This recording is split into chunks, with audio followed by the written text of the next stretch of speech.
Вечерва јас темата ќе започнам со едни од најпознатите стихови, може и во Библијата, не знам, во многу цркви знаат да се најдат надписи со тие стихови, ако не се лажа, може би некојаш во минатото тука имало некој таков стих, дали, еве ќе прашам, Матеј 11 глава 28-29, стоел тој стих некојаш тука или? Дојдете кај мене сите кои што сте натоварени или? Стоел, веројатно, да, предпоставувам. Тоа е честа појава, беше порано, мислам, кога на времето. Значи, Матеј 11 глава отвараме 28 до 30, читам, познати зборови. Дојдете при мене сите кои се трудите и сте обременети, и јас ќе ви дадам одмор. Земете го мојот јарем на себе и научете се од мене, зашто јас сум кроток и понизен по срце, и ќе најдете одмор на своите души, зашто мојот јарем е пријатен и моето бреме е лесно. Овој Христов повик е повик за мир, за покој, повик кон слобода.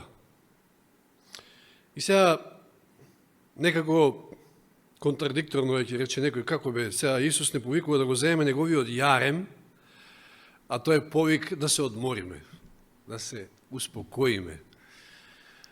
Повик на слобода. Па, ај влечете го самите јаремот, па да видиме која е разликата. Од тоа самите да го влечете или заедно со Христа. И тоа да му дозволите, тој е оној кој што го влече, а вие само својата волја треба нему да му ја предадете, значи едноставно да оставите тој да ве води. Така, впрегнат заедно со него. Тоа е вистинската слобода, тоа е спокојот, тоа е мирот. И ако гледаме во стихот, вели треба да се научиме од него, затоа што тој е кроток и понизен по срце. Значи, ако сакаме одмор, ако сакаме мир на душата, ако сакаме слобода, тоа треба да се научиме од Христа со понизно и со кротко срце, да го земеме неговиот јарем и да дозволиме тој да управува во нашите животи или да биде на негов начин, по негово, а не по наше. И еве сега пак ќе прочитаме еден од цитатите што минатиот пат го читав, од книгата за утренски стихови пред некоја година, да можам да го знам, така некако го преводи, да ме ноухим, да можам да го запознам. Поканата на Христос до сите нас е повик кон живот на мир и почивка, живот на слобода и љубов, и кон богато наследство во идниот бесмртен живот. Не треба да се плашиме, ако овој пат кон слободата води низ борби и страдања. Слободата што ќе ја уживаме, ќе биде толку поскапоцена, затоа што сме направиле жртви за да ја добиеме. Мирот што го надминува секој разбирање, ќе не чини битки со силите на темнината, тешки борби против себичноста и внатрешните гревови. Значи, борбата за слобода не е едноставна. Но толку е посладка, колку што поминуваме низ тие борби, страдања, борби со самите себе. И секако во ваква една борба, кроткоста и понизноста ни требаат многу повеќе отколку денеска видовме тврдоглавоста, арогантноста на еден фараон и наетот. А по природа не сме понизни, не сме кротки, затоа Бог има своји методи за да не скроти и да не понизи. Самиот Мојсей, за да стане оној кроток Мојсей, поминал 40 години низ една школа. Еве ќе опрочитам и цитатот што минатиот пат при крајот го читав. Ќе се сетите од Патриарси и пророци, цитатот вели: евреите очекувале да бидат ослободени без никакво посебно испитување на нивната вера или без какви да е страдања и потешкоти. Но тие уште не биле подготвени за ослободување. Нивната вера во Бога била слаба и тие не биле готови стрпливо да ги поднесуваат своите неволи, се додека Бог не види дека се оспособиле за делото што ги очекува. Значи, морале да поминат низ некоја подготовка. Не биле спремни едноставно за слобода. Туку така слободата не се извојува. Мнозина од нив побргу би се согласиле да останат во робство, отколку да се изложат на тешкотиите поврзани со преселбата во една непозната земја, а и обичаите на многу израелци веќе биле толку слични на обичаите на египтјаните, што повеќе сакале да останат во Египет. Затоа Господ не ги ослободил веднаш кога првпат ја покажал својата сила пред фараонот. Тој така ги водел настаните за египетскиот цар, или фараонот, да може во целост да го покаже својот тирански дух, а од друга страна самиот Бог поцелосно да му се открие на својот народ. И овие да ја сватат разликата и да ја видат тешкотијата во тоа робство и да посакаат едноставно, да бидат спремни, да посакаат слобода. Неговата мок и љубов, значи Божјата мок и љубов, тогаш вели ќе решат да го напуштат Египет и да и се посветат неговата служба. Задачата на Мојсија би била многу полесна кога меѓу израелците не би имало толку заведени кои не биле подготвени да го напуштат Египет. И ете, некако дошол денот на слободата. Ке видиме во следната поука баш тоа ослободување. Значи, конечно, денеска видовме, после што се треба да се случи, значи, за да фараонот на некој начин биде присилен, тој не прифатил, сепак, но сепак да ги пушти, дошол денот на слободата. Но што сега забележуваме во следните стихови?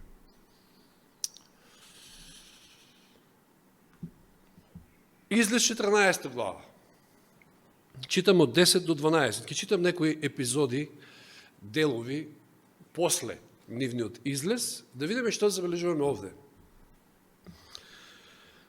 Значи, 14 глава излез, ова е пред самото Црвено море, кога израелците забележале дека фараонот тргнал по нив со војската. 10 стих. Кога фараонот се приближи, израелците погледнаа и забележаа дека египетците се во потера по нив, па ги опфати голем страф. И израелците извикаа кон Господа. Значи, се изнагледале чуда. Еве, денеска имавме 9 чуда или зла, ги разгледавме. Следната поука, ќе го видиме она 10-тото, која ќе умрат првородените. Се изнагледале чуда, ја виделе Божјата мок и сега се наоѓаат во тесно, разбирливо е да ги фати страф, ја не велам. Зар немаше гробови во Египет, велат? Му рекоа на Мојсија, па не извади да изумреме во пустината. Каква услуга ни направи што не изведе од Египет? Зар не ти рековме токму ова во Египет? Пуштине, ќе им служиме на египетците. Подобро ние ним да им служиме, отколку да загинеме во пустината. До некаде разбирливо, ќе кажеме. Значи, подобро е да си жив роб, отколку слободен мртвец. Така? Страф. Меѓутоа, гледаме, не се уште спремни за слобода. Физички веќе излегува, ама не се спремни. Зошто ја нема онаа девиза, знаете, од нашата револуционерна борба, слобода или смрт? Не. Но ја ќе умреме тука, подобро се вратиме во Египет, тамо. Не се спремни. И затоа и Господ ќе ги смири, после во 13 стих вели, не бојте се, Мојсија им вели, стоите цврсто и ќе видите што ќе стори Бог, Господ, за да ве спаси денес. Египетците што ги гледате денес, никош повеќе нема да ги видите. Господ ќе се бори за вас. Бидете мирни. Не е едноставно во ваква ситуација да бидете мирни. Ама Господ, ако имаме целосна доверба во Него, во Неговото водство, ќе имаме мир, ќе имаме спокој. Иако не е едноставно во ваква една ситуација. Потоа во Излез 15 глава, доаѓаат кај Мера, кај горчливата вода. Што да пиеме? Што ќе пиеме? 16 глава Излез од првиот стих. Откако нели потоа Мојсија ги одведе кај оние 12 извори, така натаму. После тоа тргаат од Елим И сега израелската заедница дојде во пустината Син, што е меѓу Елим и Сина, и 16 глава читам први стих. Во 15-тиот ден на вториот месец по излезот од египетската земја. Значи, после месец дена, маната се уште не паѓа, да се разбереме, тие трошат од резервите. Целата израелска заедница почна да мрмори во пустината против Мојсија и Јарона. Ох, да изумревме од Господовата рака во египетската земја, кога седевме покрај грнци со месо и јадевме леп до наситка. Им рекоа, не изведовте во оваа пустина за да го помрете со глад целото ова мноштво. Да ве прашам, дали биле гладни? Не. Ама им се намалувале резервите. Се размислувале за еднината, толку народ, што ќе биде, како ќе биде? Од што ќе се храниме? Веќе месец дена, значи, се излезени, мана уште нема, што току Господ ќе им ја пушти, меѓутоа, да, пред време прават математика, па често пати, нели сме ние истите тие? Се плашиме, што ќе биде утре за ние, како ќе биде, што ќе јадеме, што ќе облечеме. Па и самиот Исус во Матеј што вели? Но во Патриарси пророци, што Елен Вајд вели, тие не гладувале, нивните природни потреби биле задоволени, но се плашеле од еднината.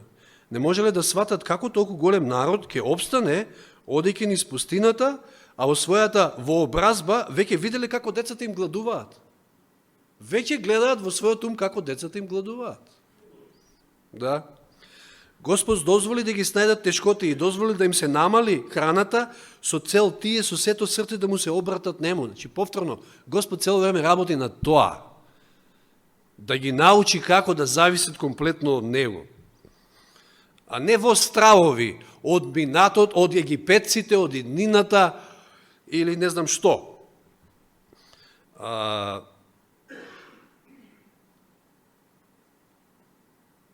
Нему, значи да му се обратат нему, кој до тогаш ги избавува од секоја неволја. Предпоставката дека тие или нивните деца ќе умрат од глад, била само резултат на нивното грешно неверување. Потоа во Излез 17 глава, целата израелска заедница од први стих читам. По Господова заповед тргна натаму од пустината Син, се влогорија кај Рафидим.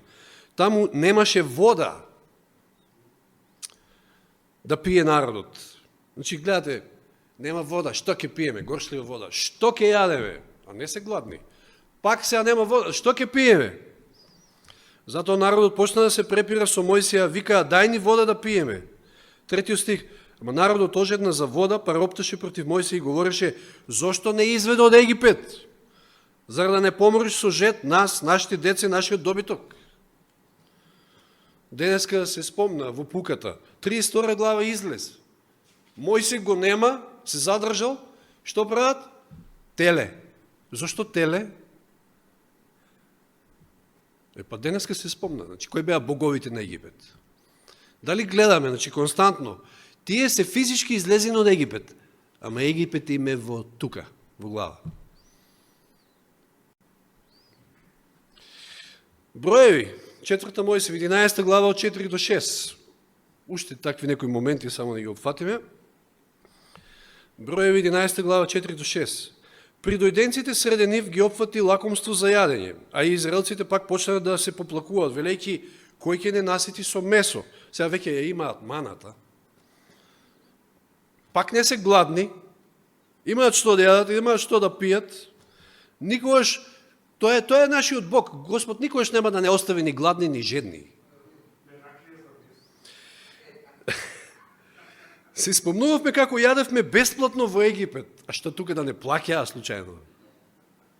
Што платија оде? Вода плаќаа? Струја? Што? Мислам, немаше никакви сметки да плаќаат. Риби, краставици, дињи, прас, кромит, лук, редат. Сега нашиот живот вене нема ништо пред нашите очи освен мана. Подоцна е тоа.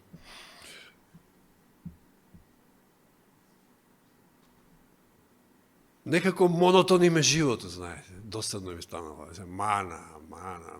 Со години.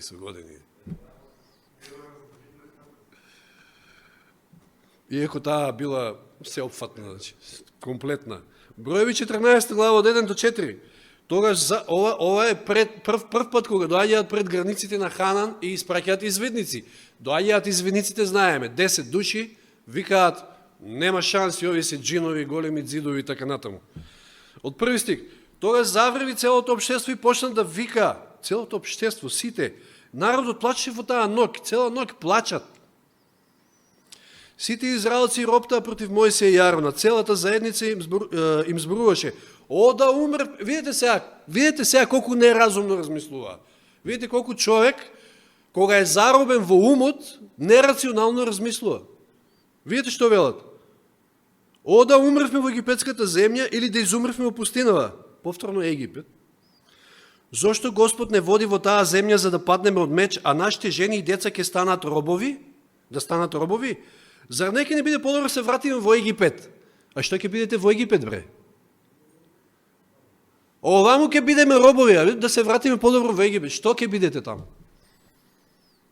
Колку нерационално размислуваат. И си веле еден на друг, да си поставиме водач, да не врати во Египет. Египет им е постојано во главите. А физички си излезени од таму. Меѓутоа, гледате ли какво влијание има кога долго време, 400 години биле, они не знаеле ништо друго. Тоа е.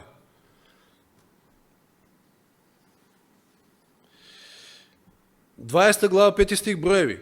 Зошто не изведовте од Египет, за да не доведете во незгодно место, место во кое нема ни жито, ни смокви, ни грозија, ни калинки, што све не наредија до сега. Значи, дињи, крставици, лук, кромит, калинки, грозија, смокви, риби, да, месо, цела палета, значи, на све што таму јаделе. Како робови, ама, ете, имало, јаделе. Нема дори ни вода за пиење, вели. 21 глава, 5 стих.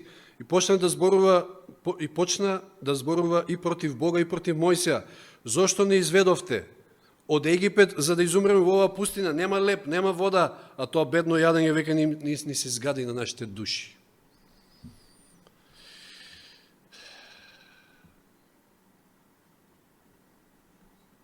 Во умот им е се уште Египет и на што се навраќаат? Ова е интересно. На што се навраќаат во Египет? На некои убави моменти што ги имале. Да, биле робови, ама се навраќале на убавите моменти. Знаете, ѓаволот колку е умешен во тоа. Ви сте излегле физички од некое робство, робство е тоа, ви сте таму узурпирани, значи немате права, а ѓаволот ве навраќа во мислите на убавите моменти. Ви сте на патот кон слободата, да, во пустината, во незгодно место, како што велат, ама не, тоа ви е на вас непознато, ви не знаете утре што ќе биде, како, немате вера едноставно. Робувате на минатото, на не знам, ѓаволот не ве навраќа на убавите моменти. Сепак сте имале нешто таму, некој убав момент. Подобро ни беше во Египет.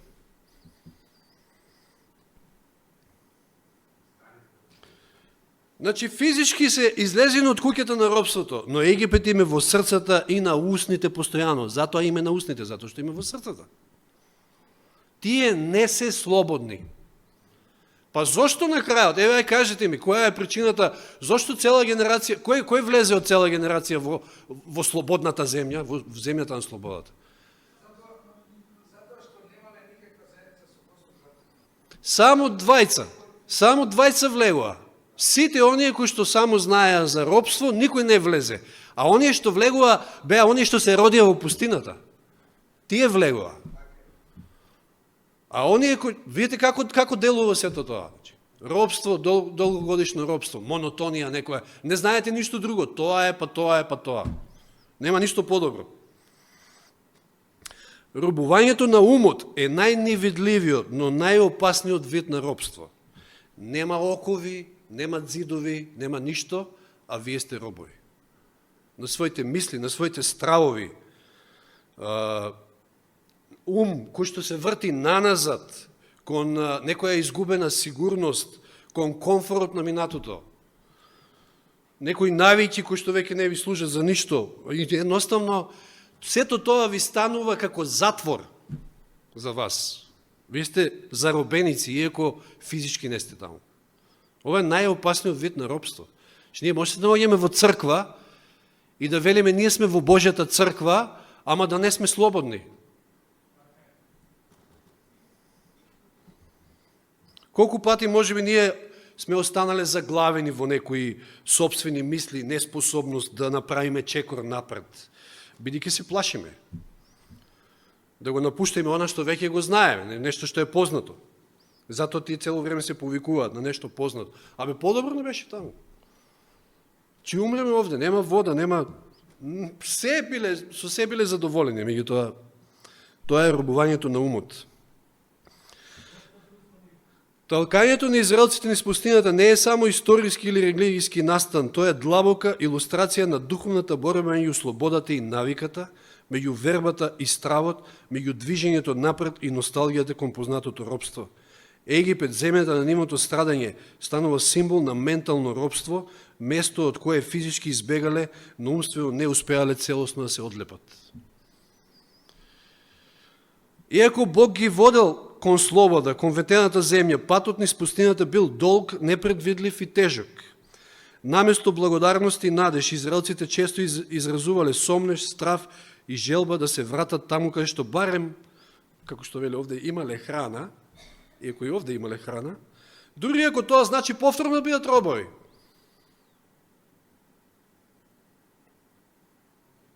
Гледате ли какво е ова робство? Ќе се врата, добро, да, стокхолмски синдром, може, не е, ама тука се залюбиле во киднаперите, а? Да. И оваа свртеност наназад кон Египет не било само прашање на глад и жед. Рековме, значи не биле ни гладни ни жедни. Тоа е манифестација на внатрешниот отпор кон слободата. За да бидеш навистина слободен, не е доволно да ги скршиш надворешните окови и синџири. Потребно ги скрши оние внатрешните. Навиките на робскиот ум, мислите на безвредност, потребата некој друг да носи одлуки за тебе и така натаму. Во зависност од тоа во каков вид на робство се наоѓаш. Треба да се запрашаш на што може би робуваш. Израелците талкале со телото низ пустината, но нивниот ум се враќал во Египет. Како што денешниот современ човек, може би си има некои собствени пустини, кризи, привидни, преодни периоди, несигурност и така натаму, и често го чувствува истото, враќање на старите шеми, старите зависности, на египетите, кои што ги има и што му се познати. Но самата пустина има цел.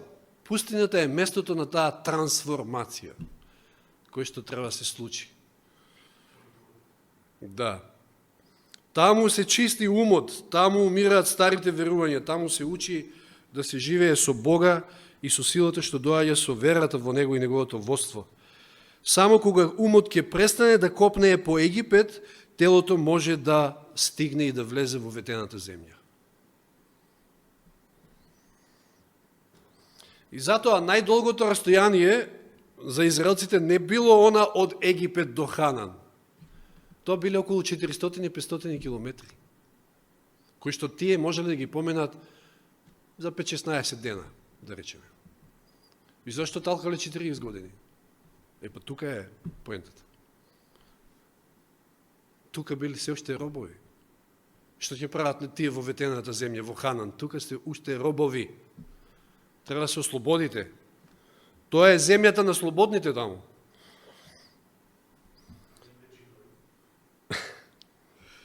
Значи, ако израелците оделе по директен пат, така наречен патриски пат или вија Марис, долж медитеранскиот брег, може да стигнат за околу 11 до 14 дена пешачење овде се вели.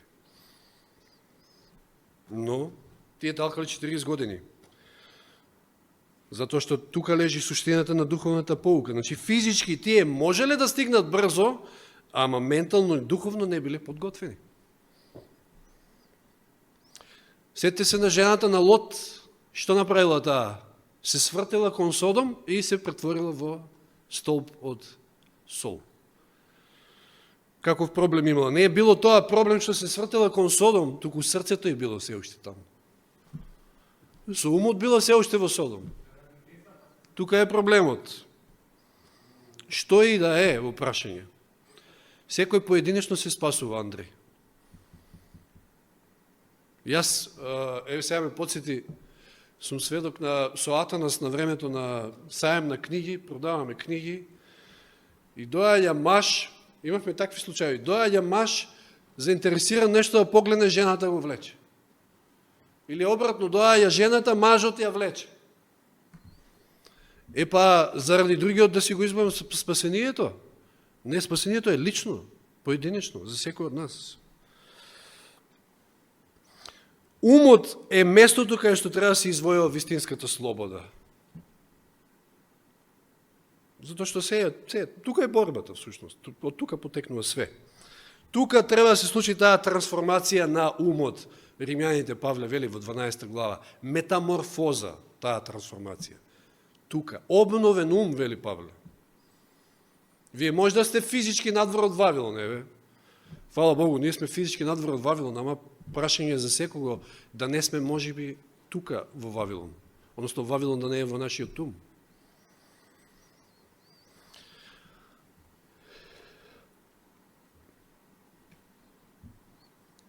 А пустината е посебно место. Значи, еве, да се подсетиме зашто Исус спомена 40 дена во пустината пред да почне со својата служба. Подготовка за неговата служба. Место каде што се проверуваше неговиот карактер. Каде што всушност требаше да покаже целосна зависност од Бога. И тој победи, токму во пустината, таму каде што израелците паднаа. Значи Исус ја надмина слабоста на човекот, покажувајќи дека вистинската сила доаѓа од послушноста и довербата, тоа што го немали израелците. Не влегува заради недоверба, заради неверие всушност во евреите вели. Меѓутоа, тоа повторно, биле робови во својот ум. Ти ако немаш вера, може да немаш вера заради стравови некои, заради било што. Немаш вера. Не збориме сега, Јан изборуваше одскоро уплав или страв. Значи правиме разлика. Едно е уплав, друго е страв, стравови. Живееш во стравови. Не сега ќе ти излезе мечка, па ќе си уплашиш. Нормално да се уплашиш. Тоа е момент. Мојсей во Мадијамската пустина, го спомнав, 40 години. Што требаше да се случи? Символика на неговата пустина е период на скротување, смирување и подготовка за големата задача што очекала. Од еден импулсивен човек станува водач по Божја мерка, иако неволно ја прифатил таа улога, затоа што наистина тешко било тоа. Илија во пустинат, знаете која избегал после оној голем триумф на Кармел. Што е за него пустината? Каква символика? Момент на исцрпеност и духовна криза, но и простор каде што Бог се среќава со него на еден нежен начин. И овде Илија доживува обнова на верата и сила за неговата мисија понатаму. Господ го засилува во таа пустина. Или Јован Крстителот, денеска, вчера го спомна Раде, мислам, да, во тој контекст. Живееше во пустината, проповедаше во пустината, крштеваше во пустината. Исто и тоа за него беше подготовка за неговата служба, но и тука пустината станува место од кое што почнува духовно будење на народот. Луѓето доаѓаат да се крстат, значи пустината е место каде што започнува обновата. Заклучокот е тој, драги браќи и сестри, дека умот е местото каде што најповеќе треба да работиме. Ти може да сме во црква и да ја познаваме вистината и може да сметаме дека со тоа сме надвор од куќата на робството, а при тоа умовите да не ни се слободни.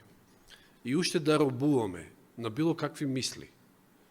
На било што, значи, да ни се врти во главата. Затоа Господ не повикува да дојдеме кај Него, да се растовариме, да го земеме неговиот јарем, да најдеме мир, да најдеме спокој на душите. А неговиот јарем, вели, е пријатен. Моето бреме е лесно. И тој само во случај, ако дозволиме да биде на негов начин. Проблемот е што често пати ние сакаме на наш начин и затоа влечеме, дајте јаремото, он влече натака, ние навака влечеме, па ќе не боли. Не иде тоа така, затоа што не дозволуваме да биде по негова волја, на негов начин. Нека Господ ни помогне да се преиспитаме, затоа што, знаете, некогаш можеби ние самите, ајде тоа можеби да е некако ушала некојаш или не знам, често пати знаеме да се навратиме на стариот живот, на некои моменти, знаете. Како да жалиме сега во пустината ги немаме тие моменти тогаш што сме ги имале. Исто како евреите, затоа што сега е пустината. Да? Но потребна е таа пустина. Господ сака да не трансформира. Дојдете такви какви што сте, ама Господ сака да не трансформира, да станеме цврсти, јаки, верни, за да можеме да ги издржиме оние допрва проби што доаѓаат. Како инако ќе ги издржиме неволите што доаѓаат. Еве, фала му на Бога, ќе кажам, ова нешто покажува, значи среде овие жештини, еве гледате колку се собравме вечера, фала му на Бога. Ајде, од утре паѓа температурата под 40, издржавме 6 дена. И не знам, јас често пати гледам прогноза да ве зарадувам од понеделник, па цела недела температурите ќе бидат околу 30, значи цели 2-13 степени посвежо. Слава на Бога! Сме во пустината, жешко е и тешко е, ама Господ дава и оддишка. Тука е, слава му на Бога, се уште живееме во неговата милост. Амин.